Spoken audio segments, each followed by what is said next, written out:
So, the transition from Last Exorcism to 13 Sins, I mean, you've got a lot of big names there, you know? I mean, Ron Perlman, Mark Webber, you know, Pruitt Taylor Vince. I mean, these guys are big names, movers and shakers. What was that like?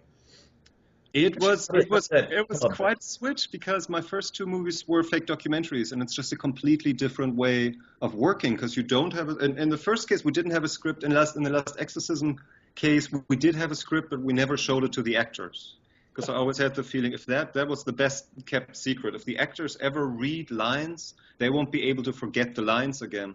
And there's just such a difference in the energy of lines that people remember and lines that people create in the moment and say for the first time. And I don't think you can mix and match that stuff. And I think there are a lot of fake documentaries that do mix and match. And I'd say if I have one piece of wisdom about fake documentaries, it's like decide on one or the other. If possible, improvise, don't do scripted, because there is kind of an agreement that you have with the audience at the beginning of a movie that they agree this kind of stilted, stylized dialogue, that they accept that as something that would happen in real life, which it doesn't. No one ever says, you know, a whole sentence without any stuttering, without any hesitation, without anything.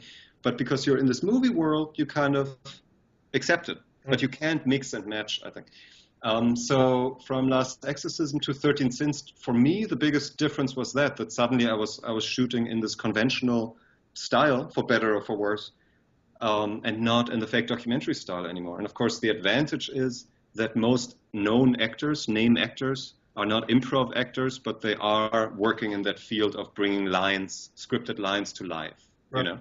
So if you want to open up that pool of actors for yourself out of sheer vanity, because you want to work with a Ron Perlman or a Pruitt Taylor Vince or something, you have to work in that format. Right. And so that was new. And then to work with name actors like that was kind of incredible because you first have to get over your own fanboyness. Yeah. Well, you're sitting there and you're going like, I'm talking to Hellboy right now. How awesome. Thank you, because it's like we both are such huge fans of Ron Perlman. I don't know that I could actually keep my shit together. Right. Direct a fucking Ron Perlman, because he's just awesome. Yeah. It's really amazing though how sweet these guys are. Because you always think if you're a celebrity, you must be an asshole, and it must be really hard to talk to them or whatever. But they are so, and I think they know that. They know that if they are talking to you, that you are in awe right now and you can hardly get a word out. And they are kind of supportive in that. And after 5 minutes, you totally forget it. You completely forget about Hellboy, about Sons of Anarchy, about anything. And you're so focused on your script that you took to them that suddenly you become the authority. You know, because you know the script a lot better than they do. Yeah, this is your baby, yeah. Yeah, and you've been working on it for years, and they've read it once or twice. And that is like the only thing, I think, that carries you through and makes them accept you as an authority. Because I've made 2 movies. Ron Perlman has made 55. Even Mark Webber, who is like younger than me, has made 60 movies or something crazy. And worked with people like... Yeah. Worked with Jim Jarmusch and with Woody Allen and Lars von Trier, you know, like heroes of mine.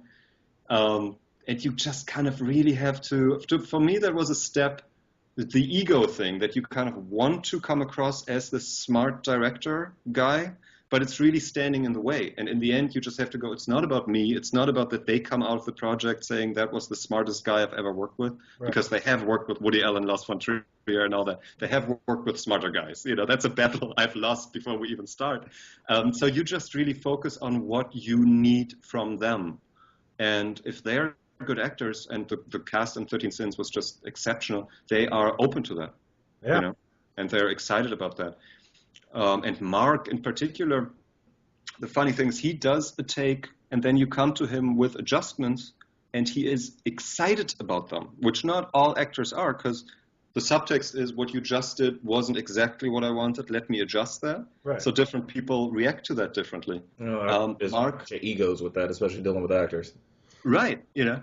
And especially then actors, I think in TV, because I'm doing TV right now and it's a completely different world. Like actors arrive on set with a performance and it better be awesome because you don't have time to mess with it much. Oh, okay. You know? And Ron Perlman, for example, is amazing at that. I mean, every line Ron says works because it's so Ron Perlman. Yeah. You know? Yeah. You don't want it. It's good to hear that because, you get a lot of horror stories, and I think you mentioned, there's a lot of stigma with big names. So it's nice hearing that they are real people and they can be organic and down to earth and receptive to feedback. Yeah, and they have the most to lose is the interesting thing. Like the up and coming part of the cast, they have nothing to lose. They don't have a name. They won't be ridiculed. If they screw up, no one will really ever notice. That's a good point. Whereas Ron Perlman, or I'm working with Mira Sorvino right now, same thing. She's an Oscar-winning actress, and she has a lot to lose. So I think they are just more used to looking after themselves and after their own image. Right. Whereas the young crowd, they don't really care about hair and makeup and anything. They'll just do whatever. Yeah. So we're running a little low on time. We've got a couple of minutes left. 13 Sins. Of course, the first thing you see is that it was a remake of that Thai horror comedy from 2006. But it's obvious this one stands alone on its own. How did you come across this project? Did you see the original and wanted to do your own take, or? I had a meeting, when you've worked with Eli Roth and we did Last Exorcism, you kind of get every horror producer in town, and they are sending you scripts, and most of them are terrible, are like torture porn, terrible scripts. And I had a meeting with Jason Blum, who produced, Paranormal Activity and Sinister and Insidious and all those movies, and he pitched me a couple of his projects, and one of them was 13 Sins, 13 Game of Death at the time, the Thai movie. Mm-hmm. And they gave me the DVD, and I was working with M. Night Shyamalan in Philadelphia at the time, and I can only always do one thing at a time, which I think other people are better at that. But I just wanted to get my agents and everyone off my back, just pick a new project so that you can, concentrate on the work with Night. And 13 Sins was this really amazing movie. The whole premise was great, and the structure was such that it was so compartmentalized with these 13 missions. Right. And the producer said, do with it whatever you want, whatever mission you want to replace with your own, whatever you want to keep. So it was kind of the best possible basis to make a movie. And it was so fun, and the freedom was so big at the time that I was like, that sounds like a good thing to commit to, and we'll figure it out later. And then they let me bring David Burke on board, who was the writer that completely rewrote Last Exorcism and who was just a complete genius. And we started working on 13 Sins and on these missions. And to me, the two most iconic... Have you seen the original movie? No, we only just found out that it was a remake. Yeah, we just found out that it was a remake. Well, you should watch it because it's very different. Especially the whole second half is a completely different movie, but the beginning part is kind of... And there were two iconic missions in there that I wanted to keep. One is the beheading scene, the motorbike scene, that's straight out of the original. And then there was an earlier mission where he had to eat shit in a restaurant, like literal shit, which I thought was, but I'm German, I dig that kind of stuff. We invented Scheisse porn, exactly. And the first thing that Jason Blum said to me was like, that mission goes. That's not suitable for the American audience. So that was out the window. But I guess like killing a fly is the classic beginning. Eating the fly, that's from the original. Making a child cry is from the original. And then I would say everything after that are different missions until the head cutting off. Wow, okay.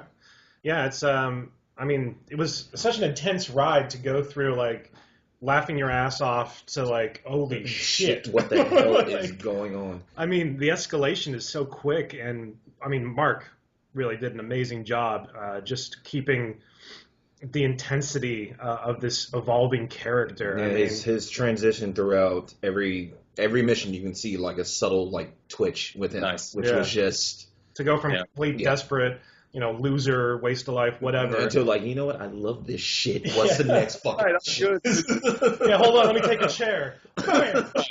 That's got to be like the funniest. Like watching it last night when that happened, when he hit dude with a chair, it was like. Oh, dude, laughed out loud. Yeah. It was so well done. So it was such a joy. You have no idea reading your live tweets, commenting on these moments. Because Twitter in itself is so great. Because I'm sitting here in Vancouver. The movie was screening in Austin at South by Southwest last night. I'm not there. I wish I could see the audience reaction. I can't, but I can read Twitter. afterwards. So that is great. And I don't think they're fully aware that the filmmakers are reading the tweets. So it's like the most honest audience reaction you can get. Exactly. But you guys took it one step further in that I could kind of travel with you inside of your heads as you were watching it, inside of your drunk, foggy, blurry heads. It was amazing. I'm so glad that worked out, man.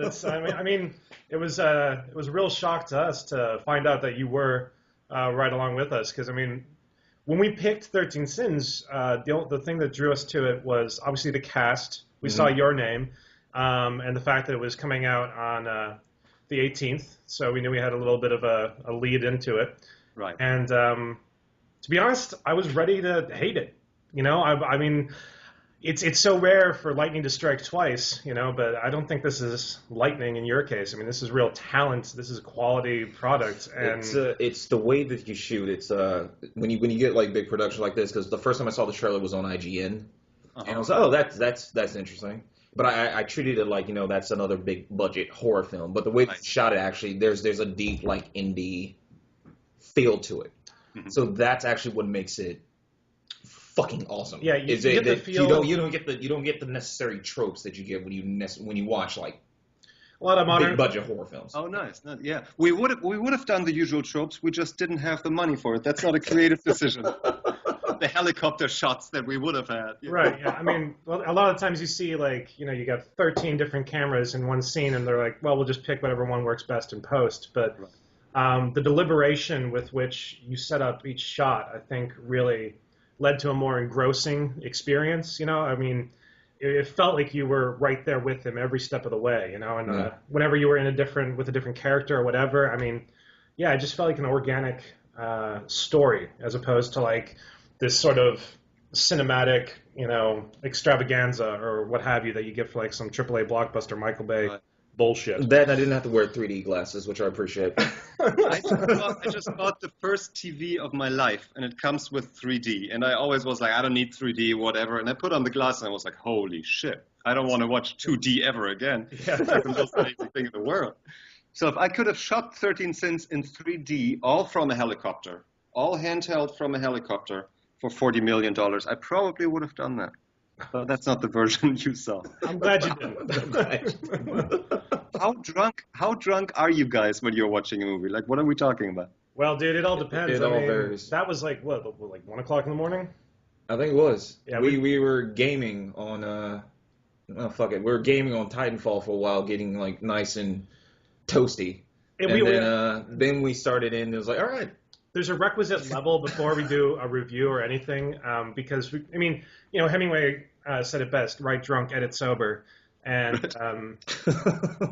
you know, you get the real quality of creative writing when there's no inhibitions, you know. And not to say that you have to be wasted all the time, but that's kind of our thing. Yeah. So there's a level we have to get to before we're like, all right. That's when we brainstorm best. See, now I wonder if that would work for me in filmmaking. Try it. Just show up really wasted. All right, guys. You should open up. You should open up every day when you walk on set. Walk in with a glass. Yeah, exactly. Just to create confidence in the producers and executives. All right, so that's about our time here. It's been a pleasure talking with you, man. I really appreciate you taking the time to sit down with us like this. We truly do. We truly do. Thanks. So look for 13 Sins coming out March 18th. We'll post our review on Monday, and then we'll post the interview on Tuesday. It's been Horribly Hooched. Follow us on Twitter. Thank you again, Daniel Stamm. Thanks. Cheers. Cheers.